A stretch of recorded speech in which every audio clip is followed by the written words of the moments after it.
National কলেজের online ভিত্তিক শ্রেণী কার্যক্রমে তোমাদের আবারও স্বাগতম জানাচ্ছি। আশা করি তোমরা সবাই ভালো আছো।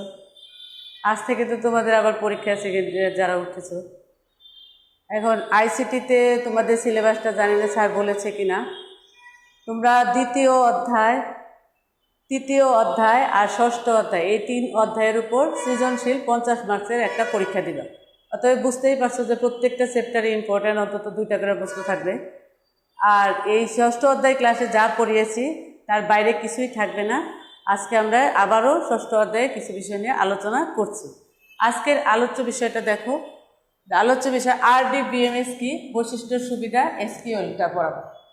RDBMS কি এটা আমরা একটু দেখি। যারা যারা লাইনে আছো তারা সবাই অ্যাড হয়ে যাও এবং খাতা কলম নিয়ে রেডি হও।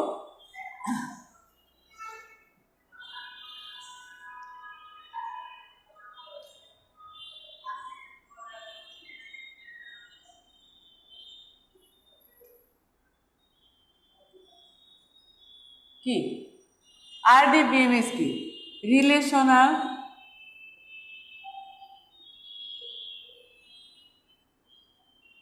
Database management system. RDBMS এর পূর্ণ রূপটা হচ্ছে রিলেশনাল ডেটাবেস ম্যানেজমেন্ট সিস্টেম। দেখো, RDBMS এর জন্য অনেকগুলো টেবিলের প্রয়োজন হয়। কোনো একটি ফিল্ডের উপর ভিত্তি করে 2 বা ততোধিক টেবিলের মধ্যে সম্পর্ক স্থাপন করাকে কি বলা হয়? রিলেশন। কোনো একটা ফিল্ডের উপর ভিত্তি করে 2 বা ততোধিক টেবিলের মধ্যে সম্পর্ক স্থাপন করাকে কি বলা হয়? রিলেশন। আর RDBMS এর ক্ষেত্রে হচ্ছে যে স্বয়ংক্রিয়ভাবে পরস্পর টেবিলগুলোর মধ্যে সম্পর্ক হয়। এখানে দেখো 1970 সালে IBM কোম্পানির এডওয়ার্ড কর্ড, এই নামটা একটু দেখবা, এডগার ই কর্ড, তিনি প্রথম এই পদ্ধতির প্রবর্তন করেন। যে কোনটা? Relational database management system. কে আবিষ্কার হয়েছে? 1970 সালে IBM কোম্পানির একজন, যার নাম হচ্ছে এডগার কর্ড, তিনি প্রথম এই RDBMS এর প্রবর্তন করেন। তাহলে RDBMS কি এটা আমরা একটু দেখি। রিলেশনাল ডেটাবেস ম্যানেজমেন্ট ধারণার প্রবর্তন করেন কে? এডগার কর্ড, 1970 সালে। এখন দেখো যে এটা আমরা বলি, একটু সংজ্ঞাটা লিখবা, যে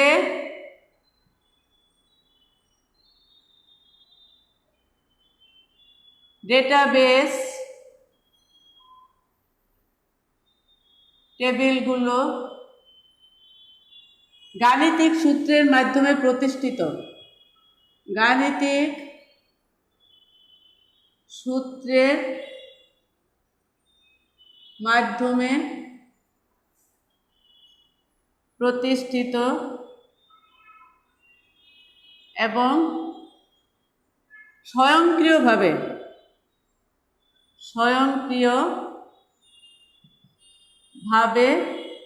পরস্পর সম্পর্ক যুক্ত তাকে রিলেশনাল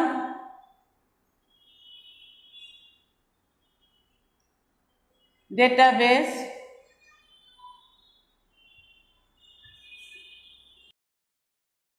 ম্যানেজমেন্ট সিস্টেম বলে। এখানে দেখো যে আমরা ডেটাবেস বলেছিলাম যে একটা ফিল্ডের উপর ভিত্তি করে টেবিলের মধ্যে রিলেশন স্থাপন করা হচ্ছে, ডেটাবেস। আর এখানে দেখো RDBM এর ক্ষেত্রে হচ্ছে যে 2টা টেবিলের মধ্যে স্বয়ংক্রিয়ভাবে পরস্পর সম্পর্কযুক্ত। যে ডেটাবেস টেবিলগুলো গাণিতিক সূত্রের মাধ্যমে প্রতিষ্ঠিত এবং স্বয়ংক্রিয়ভাবে পরস্পর সম্পর্কযুক্ত তাকে রিলেশনাল ডেটাবেস ম্যানেজমেন্ট সিস্টেম বলে। এর প্রবর্তককে এডগার কর্ড, যিনি 1970 সালে IBM কোম্পানির একজন কর্মকর্তা, যিনি তার মাথায় প্রথম এই সিস্টেমটার প্রবর্তক করেন, রিলেশনাল ডেটাবেস ম্যানেজমেন্ট সিস্টেম, যেটা হচ্ছে গাণিতিক সূত্রের মাধ্যমে প্রতিষ্ঠিত এবং স্বয়ংক্রিয়ভাবে পরস্পর সম্পর্কযুক্ত, তাকেই বলা হয় relational database management system. Relational database management সিস্টেমের বৈশিষ্ট্য বা সুবিধাগুলো কি কি এখন আমরা একটু দেখি। একটু তুলেছো?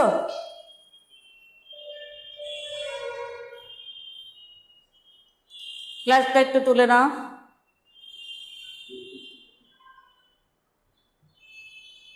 থ্যাংক ইউ যারা ক্লাসে আছো। একটু দেখো, আমরা লিখলাম যে ডেটাবেসের টেবিলগুলো গাণিতিক সূত্রের মাধ্যমে প্রতিষ্ঠিত এবং স্বয়ংক্রিয়ভাবে পরস্পর সম্পর্কযুক্ত, তাকে রিলেশনাল ডেটাবেস ম্যানেজমেন্ট সিস্টেম বলে। এর বৈশিষ্ট্য বা সুবিধাগুলো কি কি, প্রশ্ন কিভাবে হবে একটু আমরা আজকে আলোচনা করব। এখানে দেখো বৈশিষ্ট্যগুলো কি কি, বৈশিষ্ট্যগুলো আমি একটু লিখে দিচ্ছি।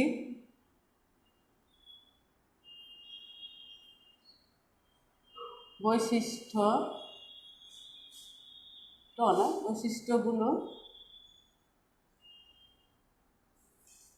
কি, বৈশিষ্ট্য বা সুবিধা, বৈশিষ্ট্য যা সুবিধাও তাই, আমরা তাই লিখি।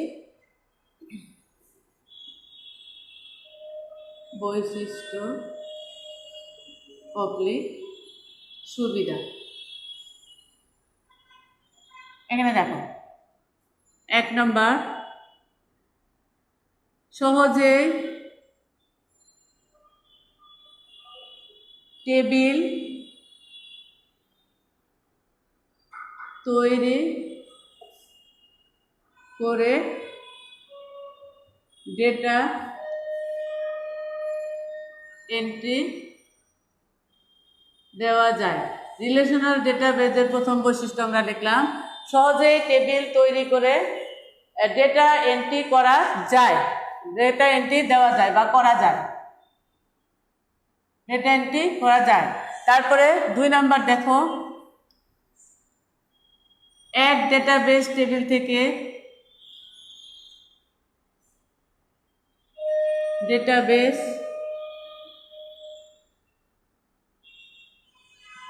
টেবিল থেকে অন্য ডেটাবেস টেবিলে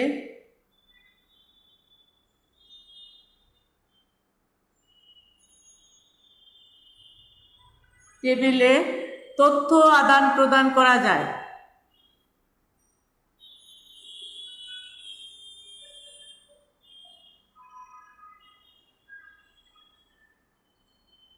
এক ডেটাবেস টেবিল থেকে অন্য ডেটাবেস টেবিলে তথ্য আদান প্রদান করা যায়।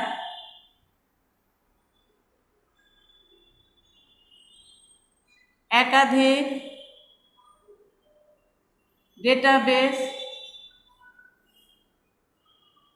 টেবিলের সাথে রিলেশন তৈরি করা।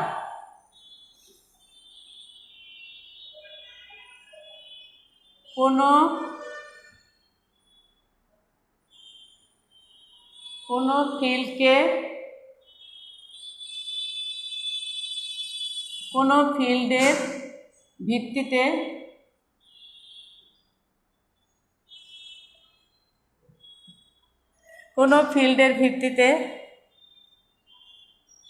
যে কোনো অর্ডারে ডেটা সাজানো যায়। যে কোনো ফিল্ডের ভিত্তিতে যে কোনো অর্ডারে ডেটা সাজানো যায়। 5 নম্বর,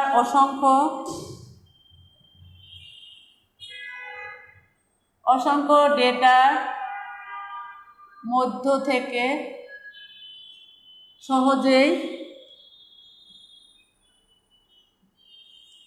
ডেটা খুঁজে পাওয়া যায়। কিসের মাধ্যমে? কোয়েরির মাধ্যমে। যে অসংখ্য ডেটার মধ্য থেকে সহজে ডেটা খুঁজে পাওয়া যায়। 5টা লিখছি, এখন আমি উপরে লিখি, 6 নম্বরটা লিখি।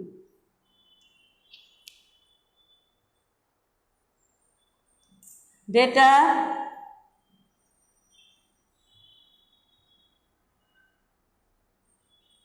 ভ্যালিডেশনের সাহায্যে সহজে ডেটা এন্ট্রি নিয়ন্ত্রণ করা যায়।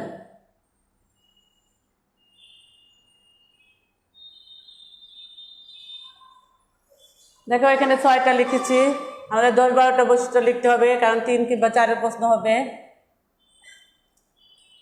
লিখতে পারছ?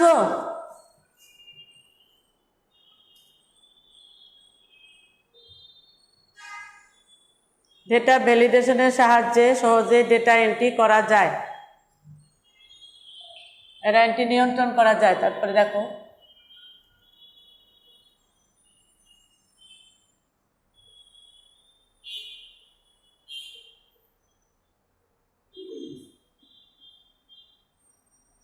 ডেটার ভিত্তিতে প্রয়োজনীয় গ্রাফ ও চার্ট তৈরি করা যায়। কিসের? ডেটার ভিত্তিতে প্রয়োজনীয় গ্রাফ ও চার্ট তৈরি করা যায়। তারপর হচ্ছে সহজে অ্যাপ্লিকেশন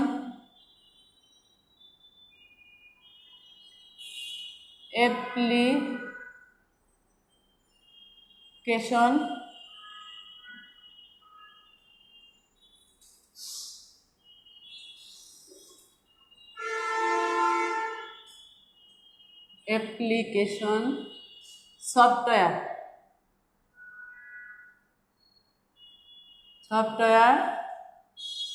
তৈরি করা যায়। কি দিয়ে? Relational database management system. সহজেই অ্যাপ্লিকেশন সফটওয়্যার তৈরি করা যায়। ছবি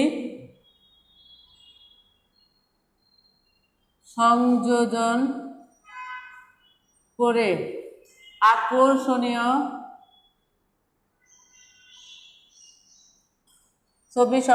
করে আকর্ষণীয় রিপোর্ট তৈরি করা যায়।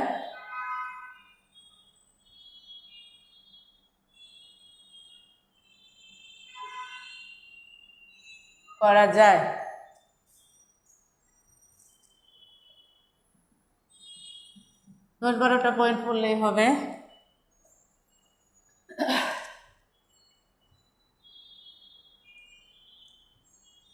সংখ্যাসূচক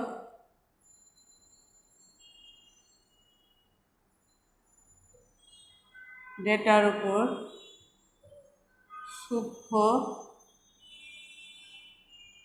সূক্ষ্ম গাণিতিক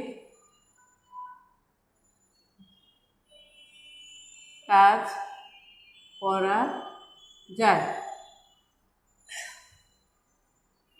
আর সংখ্যাসূচক ডেটার উপর সূক্ষ্ম গাণিতিক কাজ করা যায়, এই আমরা 10টা পয়েন্ট লিখছি। তাছাড়াও আরও হচ্ছে যে অন্যান্য প্রোগ্রামের সাথে লিঙ্ক করা যায়। তারপর হচ্ছে সব ধরনের ডেটার উপর কেন্দ্রীয় নিয়ন্ত্রণ করা যায়। ডেটা ম্যানিপুলেশনের সুবিধা আছে। এই হলো রিলেশনাল ডেটাবেস ম্যানেজমেন্টের সুবিধা বা বৈশিষ্ট্য। এখন যদি তোমাকে বলা হয় যে তোমার কলেজের ডেটাবেস এন্ট্রির মধ্যে তুমি কি কি সুবিধা পাও, সুবিধা অসুবিধা, তাহলে সুবিধাগুলো আমরা এখান থেকে লিখব। এখান থেকে যে সুবিধাগুলো রিলেশনাল ডেটাবেস, এখন সমস্ত জায়গায় কাজগুলাই হচ্ছে রিলেশনাল ডেটাবেস ম্যানেজমেন্ট সিস্টেমের মাধ্যমে। অতএব যে আমরা যে সুবিধাগুলো লিখবো, সুবিধাগুলো এই পয়েন্টগুলো লিখলেই হবে। যে সহজেই টেবিল তৈরি করে ডেটা এন্ট্রি করা যায়। তারপরে এক ডেটাবেস টেবিল থেকে অন্য ডেটাবেসের তথ্য আদান প্রদান করা যায়। কোনো ফিল্ডের ভিত্তিতে যে কোনো অর্ডারের ডেটাকে সাজানো যায়। আমরা যে পয়েন্টগুলো লিখলাম। তারপর অসংখ্য ডেটাবেসের মধ্যে থেকে সহজেই কোয়েরির মাধ্যমে আমরা যে কোনো ডেটাকে খুঁজে পেতে পারি। ডেটা ভ্যালিডেশনের সাহায্যে ডেটা এন্ট্রি নিয়ন্ত্রণ করা যায়। তারপরে ছবি সংযুক্ত করে আকর্ষণীয় রিপোর্ট তৈরি করা যায়। তারপর হচ্ছে সহজেই অ্যাপ্লিকেশন সফটওয়্যার তৈরি করা যায়। আমরা পয়েন্টগুলো, এই সুবিধাগুলো এগুলোই লিখব। আর ব্যবহারের ক্ষেত্রে যদি বলি, ব্যবহারের ক্ষেত্রে আমরা সবাই জানি যে অফিস ব্যবস্থাপনার ক্ষেত্রে, স্কুল কলেজের ডেটার ক্ষেত্রে, বাস ট্রেনের বা বিমানের টিকিটের ক্ষেত্রে, রিজার্ভেশনের ক্ষেত্রে, আদমশুমারির ক্ষেত্রে, জরিপের ক্ষেত্রে, গবেষণার ক্ষেত্রে, তারপরে ই কমার্সের ক্ষেত্রে সব জায়গায় এখন রিলেশনাল ডেটাবেস ম্যানেজমেন্ট ব্যবহার করা হয়। অতএব তোমাদের এখানে একটা বড় প্রশ্ন আছে যে রিলেশনাল ডেটাবেস ম্যানেজমেন্ট সিস্টেম কি, এর বৈশিষ্ট্যগুলো কী কী বা কী কী সুবিধা আমরা পেয়ে থাকি এখান থেকে, আমরা অবশ্যই এই পয়েন্টগুলো লিখব। এখন আমরা আসি এসকিউএল এ। এখন দেখো,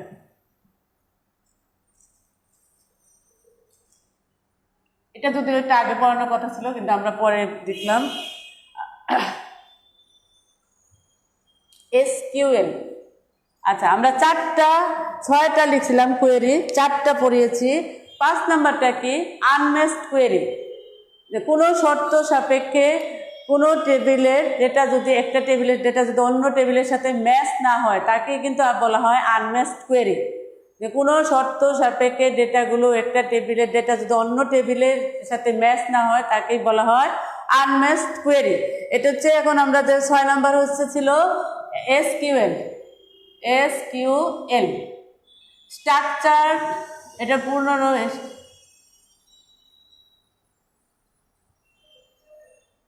structure query language. Structure query language. দেখো এসকিউএল এর পূর্ণরূপ হচ্ছে স্ট্রাকচার কোয়েরি ল্যাঙ্গুয়েজ। এসকিউএল দ্বারা মূলত, দেখো এসকিউএল দ্বারা মূলত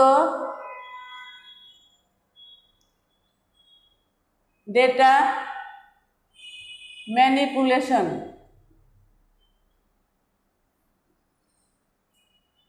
ডেটা ম্যানিপুলেশন ও ডেটা ডেফিনেশন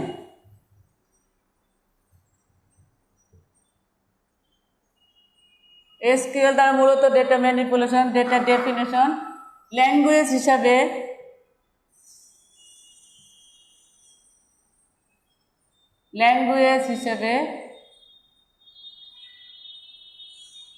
ব্যবহার করা হয়। এসকিউএল কি, স্ট্রাকচার্ড কোয়েরি ল্যাঙ্গুয়েজ। এসকিউএল দ্বারা মূলত data manipulation, data definition language হিসেবে ব্যবহার করা হয়। এটা দ্বারা কোয়েরি তৈরি করা,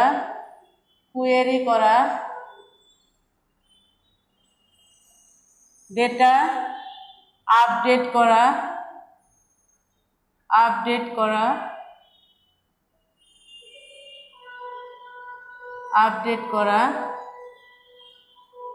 ডিলিট করা ও ডেটা সন্নিবেশ করা যায়। ডেটা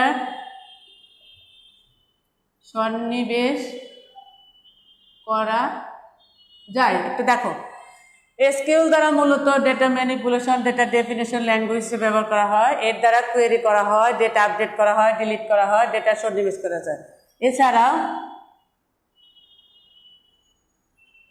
এছাড়াও টেবিল তৈরি,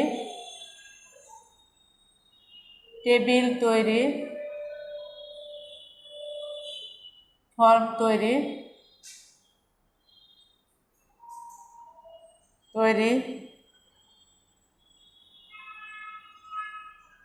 ডিলিট করা, রিপোর্ট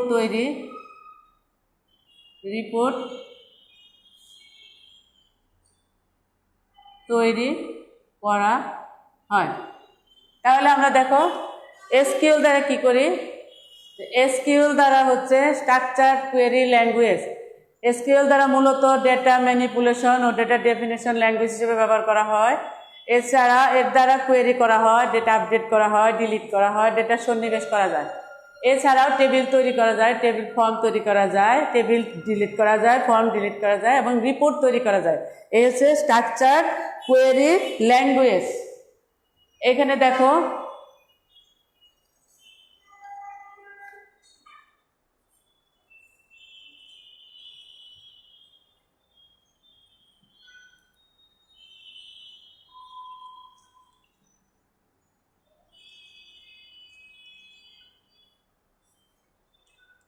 এসকিউএল মূলত তিনটি ক্লজ নিয়ে গঠিত হয়, মূলত তিনটি ক্লজ নিয়ে ভেরি ভেরি ইম্পর্টেন্ট জিনিস গঠিত। এক হচ্ছে দেখো সিলেক্ট, দুই হচ্ছে ফর্ম, তিন হচ্ছে হোয়ার। এই তিনটে ক্লজ নিয়ে গঠিত হয় হচ্ছে SQL, select, from, where. Select দ্বারা কি বোঝায়? সিলেক্ট দ্বারা বোঝায় হচ্ছে ডেটাবেসের প্রয়োজনীয় ফিল্ডসমূহকে লিস্ট আকারে দেখার জন্য সিলেক্ট ব্যবহার করা হয়। ডেটাবেসের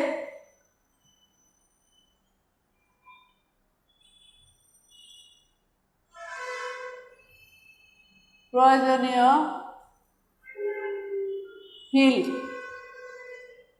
ফিল্ড লিস্ট আকারে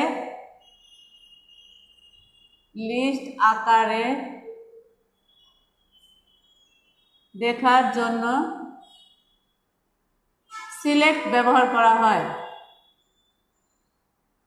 সিলেক্ট ব্যবহার করা হয়। ডেটাবেসের টেবিলে আমরা দেখেছি ফিল্ডগুলো নিয়ে একটা ডেটাবেস টেবিল তৈরি হয়, সেই ফিল্ডগুলো দেখার জন্য সিলেক্ট ব্যবহার করা হয়।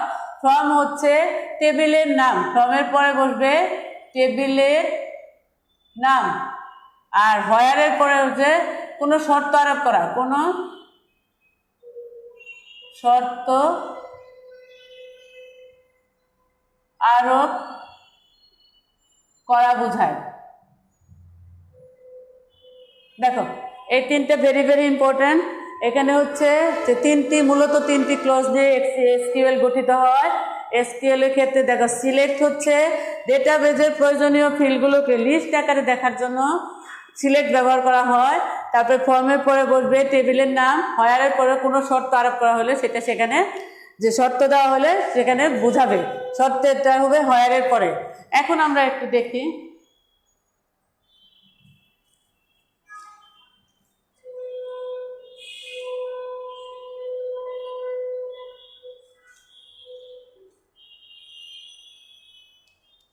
ধরো এখানে আমরা একটা টেবিল দেখি,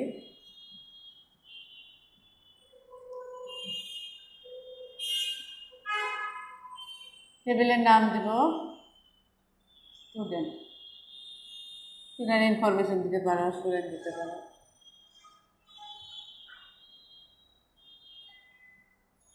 নেম, রোল, ক্লাস, জিপিএ এই দিলাম।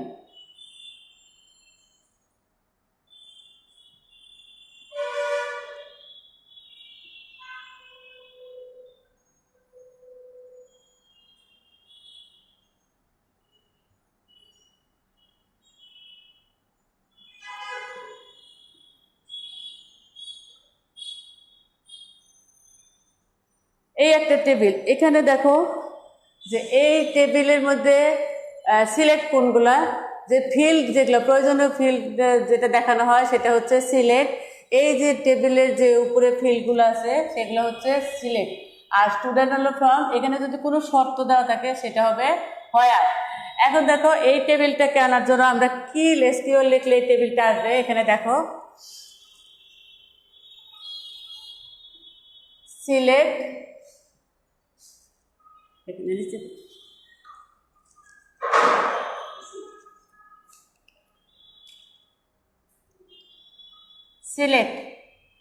সিলেক্টের পরে এখানে কি কি ফিল্ড আছে? নেম, রোল, ক্লাস, জিপিএ এই ফিল্ডগুলো আছে সিলেক্টের পর আমরা লিখছি। আর ফর্ম হবে স্টুডেন্ট। এটা লিখলে আমি এটা দিয়ে রান করলে, এই লেখাটা লিখে রান করলে এরকম একটা পুরো টেবিলটা আমাকে দেখাবে। তাহলে আমরা কি লিখলাম? সিলেক্টের পরে সব ফিল্ডগুলো লিখছি। আর সব ফিল্ডগুলো না লিখে যদি আমি ফিল্ডগুলো যদি আমার একটা আলাদা থাকে তাও লিখতে পারবো। আর যদি আমি এখানে স্টার দিয়ে দিই তাহলে আমার সব ফিল্ডগুলো বোঝাবে। এখানে স্টার দিলে, সিলেক্টের পরে স্টার দিলে যতগুলো ফিল্ড আছে সবটা বোঝাবে হচ্ছে স্টার দ্বারা। আর যদি আমার আলাদা আলাদা লাগে তাহলে আমি আলাদা আলাদা লিখতে পারবো। আর না হলে তুমি স্টার দিলে এটা এখানে যতগুলো ফিল্ড আছে সবগুলোকে বোঝাবে হচ্ছে স্টার দ্বারা। আর হচ্ছে তারপরে হচ্ছে ফ্রম হচ্ছে কি স্টুডেন্ট। এইরকম ভাবে করে একটা এসকিউএল করে রান করলে পুরো টেবিলটা তোমাকে দেখাবে। বুঝতে পারছো? এখানে একটু দেখো, ভালো করে একটু দেখো যে এখানে হচ্ছে একটা আমরা স্টুডেন্ট নামে একটা টেবিল করেছি, সেখানে হচ্ছে এসকিউএল দিলাম সিলেক্ট দেওয়া কি বোঝায় আগে বলেছি আমরা যে ফিল্ডগুলো, প্রয়োজনীয় ফিল্ডগুলো লিস্ট আকারে দেখার জন্য সিলেক্ট ব্যবহার করা হয়। আর ফর্মের পরে কি বসে স্টুডেন্ট, যেটা হলো টেবিলের নাম, এন্টিটি বা টেবিলের নাম। আর হোয়ার দ্বারা যদি কোনো শর্ত থাকে সেটা আমরা বোঝানোর জন্য হোয়ার ব্যবহার করি। তাছাড়া হচ্ছে এই দুইটা যদি আমরা এইটু দিয়ে রান করি তাহলে পুরো টেবিলটা দেখানোর জন্য, এই টেবিলটা পুরো দেখানোর জন্য এই দুইটা ক্লজ ব্যবহার করলে আমার পুরো টেবিলটা দেখাবে। দেখো একটু সবাই একটু খেয়াল করো।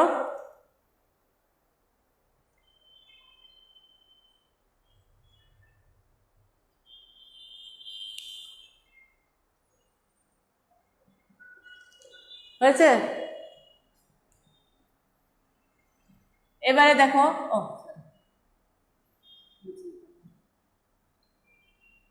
এবারে আমরা আলাদা একটু দেখি।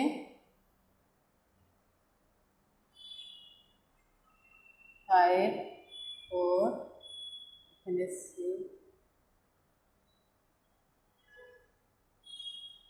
এখন দেখো আমরা আরেকটা করি, যেখানে আমি দুইটা ফিল্ডের সাহায্যে রোল আর ক্লাস, নাম আর ক্লাস দিয়ে যদি আমি সার্চ দিই তাহলে কি হবে, যদি আমি নাম আর দুইটা ফিল্ড আমার দরকার আমি দেখবো, তাহলে কিভাবে লিখবো দেখো। সিলেক্ট নাম, আমি যার রোল নাম্বার 101 তার নামটাকে আমি দেখি, নেম দেখো কমা রোল, এই দুইটা ফিল্ড। আর হলো ফ্রম কি স্টুডেন্ট, এইটা করলে আমাকে কি দেখাবে, এখানে তোমার টেবিলটা দেখাবে, এই দুইটা ফিল্ড শুধু দেখাবে। এখানে দেখো, এখানে আমি লিখছি নেম রোল, এখানে এ বি সি 101 102 103। তাহলে এইভাবে আমার যেটা দরকার সেটা যদি আমি দেখতে চাই, শুধুমাত্র সেই সিলেক্টের জায়গায় সেই ফিল্ডগুলো লিখে তারপরে ফর্ম কি এন্টিটি বা টেবিলের নাম দিলে ও তোমার এখানে যেটা দেখতে চাও সেটাই চলে আসবে। রান করলে তুমি যেটা দেখতে চাও ঠিক সেটাই শুধু চলে আসবে। তাহলে এখন আমরা বুঝতে পারছি কিনা, আমি বুঝতে পারছি না, তোমরা কেউ আসো লাইনে।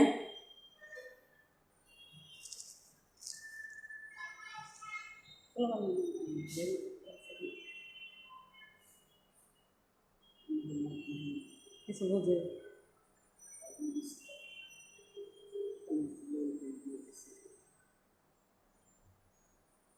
বুঝতে পারছো কিনা একটু কমেন্ট করলে সুবিধা হতো। তারপরে দেখো এখানে আমরা তাহলে কি পেলাম, সিলেক্ট দ্বারা কি বোঝায়, যে যদি আমার সবগুলা ফিল্ড লিখতে হয় তাহলে আমরা স্টার দিব, আর যদি নাম লিখে স্টার না পারি তাহলে নাম যতগুলো ফিল্ড আছে সব লিখতে হবে। আমি যদি আলাদাভাবে কাউকে আইডেন্টি করতে পারি কোনো ফিল্ড নিয়ে করতে চাই তাহলে আমাকে সেই ফিল্ডটা লিখে টেবিলের নামটা দিলে অটো আমার এই দুইটা ফিল্ড আমার দেখাবে। তারপরে এখানে দেখো আমরা এসকিউএল এর মাধ্যমে যেমন হচ্ছে রেজাল্টের ক্ষেত্রে যারা 33-এর কম পায় তারা কি ফেল, সেইখানে আমরা কিভাবে লিখি, যাদের একটা বিরাট ডেটাবেস টেবিল আছে যেখানে রেজাল্ট করা হয়, রেজাল্টের ক্ষেত্রে অনেকে যেগুলো নাম্বার কম থাকে বা 33-এর কম থাকে, তাহলে আমরা এই 33-এর কম থাকলে সেইটা এসকিউএল এর মাধ্যমে কিভাবে লিখবো, যেটা রান করলে আমাকে যে কয়জন 33-এর নিচে পাইছে সেটা দেখাবে। আমি একটা বড় টেবিলে একটা সাপোজ আমি মনে মনে ধরে নিলাম যে এখন আমি এখানে লিখতে চাচ্ছি না, তোমরা একটা বড় একটা টেবিল দিয়ে তোমরা এখানে করতে পারো, যাদের রোল নাম্বার, যাদের নাম্বার 33-এর নিচে আসছে তারা কিভাবে আমি সিলেক্ট রান কোয়েরির মাধ্যমে আমি দেখাবো। এখানে দেখো সেখানে লিখতে হবে যে সিলেক্ট, এখানে কোয়েরিটা একটু দেখো, সিলেক্ট স্টার, স্টার দিলে কি বোঝায় যে সবগুলো ফিল্ডকে বোঝাচ্ছে আমার স্টার দিয়ে, সবগুলো ফিল্ডকে বোঝাচ্ছে আমার স্টার দিয়ে। এখানে আমি সাপোজ ধরি যে এখানে আমার একটা নাম ছিল স্টুডেন্ট, এখানে স্টুডেন্ট ইনফরমেশন বা স্টুডেন্ট যা কিছু নাম থাকবে এন্টিটি সেটে সেটাই আমরা লিখবো। তাহলে এখানে শর্ত দিতে হবে, শর্তটা কি দিব যে হোয়ার মার্কস, কোথায় মার্কস, কোথায় যে 33-এর কম কারা কারা পেয়েছে। মার্কস দেখো এই স্মলার দেন 33, মানে তার নিচে যারা যারা পেয়েছে। ঠিক এই কোয়েরিটা করলে তোমাকে পুরা টেবিলে দেখাবে যে যার যার নাম্বার 33-এর কম আছে, পুরা টেবিলটা দেখাবে। এখন পুরা টেবিলটা আমরা করে নেই, তোমরা একটু দেখে নিবা যে কিভাবে করে। আর খালি এইটা শিখলে তোমার হবে যে তুমি টেবিলের মধ্যে যারা, আমার বিশাল একটা রেজাল্ট ফাইল আছে, রেজাল্টের ফাইলে তো সবাই পাস করে নাই, সেখানে 33-এর কম যাদের নাম্বার আছে তাদের কিভাবে আমরা এসকিউএল এর মাধ্যমে দেখব, সেটা হলো সিলেক্ট অল। সিলেক্ট অল মানে পুরো টেবিলের যে ইয়াগুলো ফিল্ডগুলো আছে সেটা আমি মিন করছি এখানে, এটা স্টার্ট দিয়ে। তারপরে হচ্ছে ফর্ম হচ্ছে টেবিলটার নাম হোয়ার মার্কস, কত মার্কসে 33-এর কম যারা যারা পেয়েছে তাদের হচ্ছে দেখার জন্য আমি স্মলার দেন 33 এটা লিখছি। 33-এর কম পুরো টেবিলটা আমাকে দেখাবে। আবার ধরো কেউ যদি 80 থেকে 100 পায় তাহলে আমরা ওইটা কিভাবে করব, ঠিক একইভাবে দেখো select star from student where marks between, যেহেতু পার্থক্য আমরা বলছি,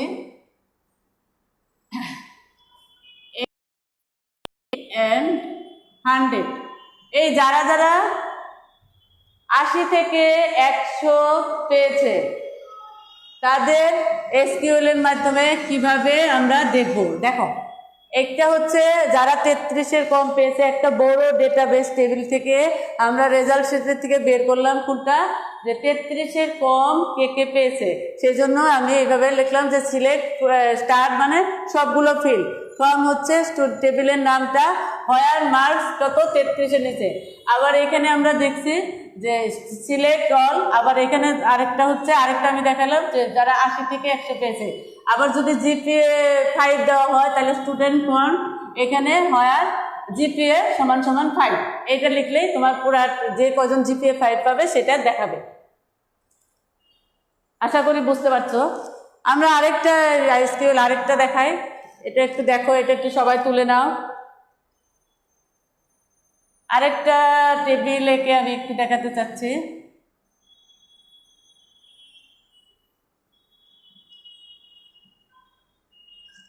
ম্যাডাম খালি সালাম দিলে হবে না, সবাইকেই কাজ করতে হবে, তোমরা প্লিজ এগুলো একটু দেখো। আমরা একটা টেবিল দেখো এখানে করছি, আরেকটা আমি একটু দেখাই নে। দেখো এখানে একটু আমি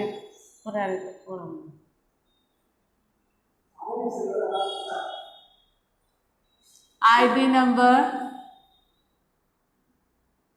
তারপরে হচ্ছে নেম,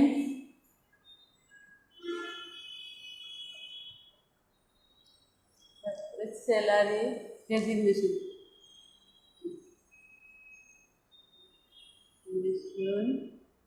স্যালারি, এটা শেষ করছি।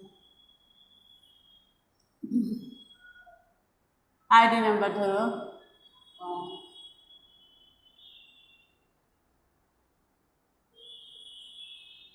নেম দিলাম ABC, ডেজিগনেশন এক্সিকিউটিভ, তারপরে জুনিয়র অফিসার, যেহেতু একটা ইয়ে দিচ্ছি সিনিয়র অফিসার ম্যানেজার। এখানে ধরো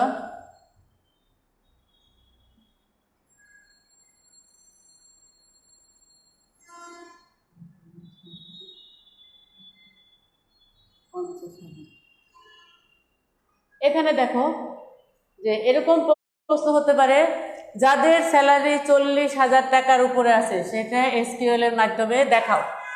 তাহলে আমরা কি করব, যে এখানে আমরা দেখতে পাচ্ছি যে একটা টেবিলে কি আছে, 40,000 টাকার উপরে কয়জন আছে, সেটা এসকিউএল এর মাধ্যমে দেখাতে হলে দেখো এখানে কি লিখবো, সিলেক্ট স্টার শর্ট অল, তারপরে ফ্রম ডিপোজিট,